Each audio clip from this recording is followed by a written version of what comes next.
These Pa Luang farmers are cutting organic vegetables to be sold to the Royal Project Foundation.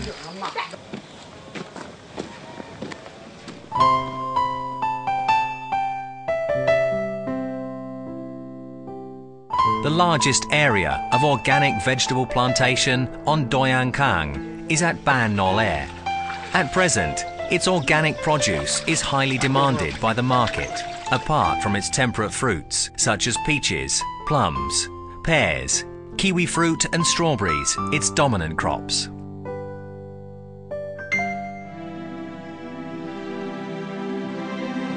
The Royal Agricultural Station Angkhang is the first research station of the Royal Project Foundation, established in the year 1969, at the royal initiative of His Majesty the King, in his wish to turn northern Thailand's mountain inhabitants from growing opium and shifting cultivation, the main cause of deforestation and destruction of watersheds in the country. It serves as the main station to conduct research on temperate plants, especially fruit trees, fast-growing trees, herbal plants, ornamental flowers, bamboo and Chinese tea, totaling more than 50 species. Doi Angkhang is in Phang District, Chiang Mai Province. In the past, this area suffered from centuries-long slash and burn agriculture and opium cultivation. In 1969, this area emerged as an endless wasteland with not a single tree.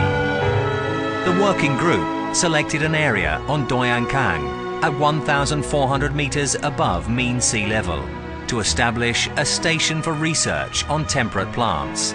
His Majesty the King royally named the station the Royal Agricultural Station Angkhang.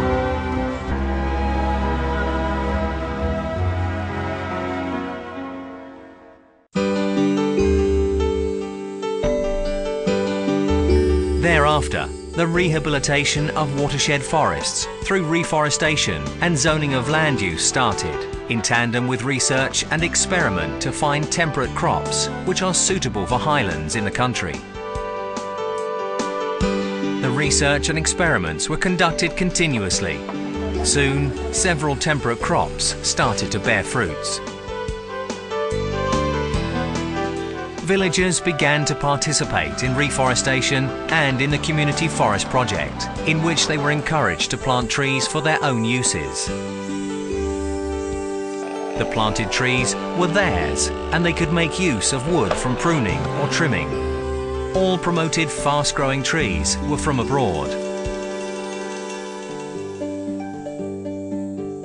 As time passed, denuded mountains, once covered with weeds, started to get rich vegetation and water returned.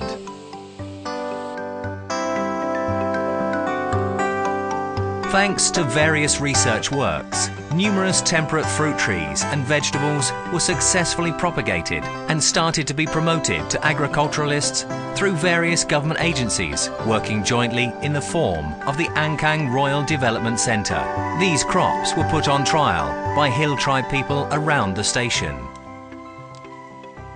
ตอนแรกโครงการหลวงได้แนะนำให้ปลูกทดลองปลูกก็ปรากฏว่าได้ผลดีแล้วก็ได้เงินดีแล้วก็ทุกวันนี้อยู่ได้ก็เพราะสตรอเบอรี่นี่แหละค่ะปลูกสตรอเบอรี่นี่ค่ะแล้วก็อยากขอบคุณในหลวงมากที่ทรงพระราชทานพันธุ์สตรอเบอรี่มาให้นี่ค่ะ Gradually, the opium fields and wasteland turned into plots full of fruit trees and vegetables, which yielded better incomes to farmers.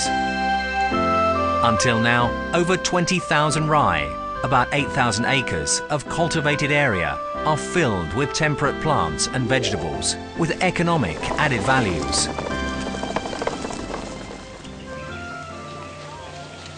Almost every day, farmers will deliver different produces to the station's packing house.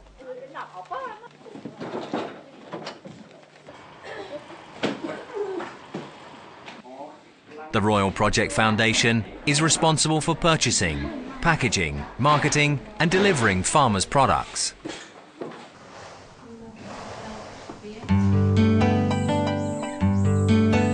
The Royal Agricultural Station Angkhang is presently Thailand's most significant source of highland plant cultivation technology transfer.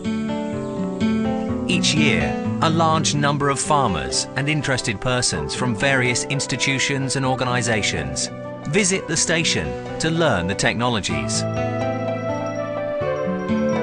Residents of Doi Angkhang comprise 4 main tribes: Pa Luang, Black Lua, Yunnan Chinese, and Tai Yai or Shan, totaling more than 6,000 in number.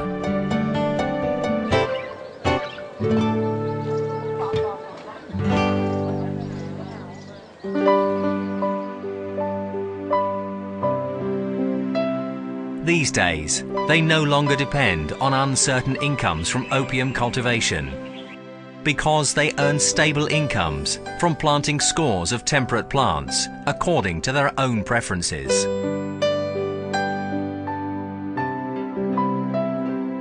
At the same time, they earn additional incomes from selling products and souvenirs to tourists. As the Royal Agricultural Station Angkhang has become a significant and famous tourist destination of the country, each year a multitude of tourists come to tour the station and observe the lifestyles of hill tribe peoples in various villages around the station.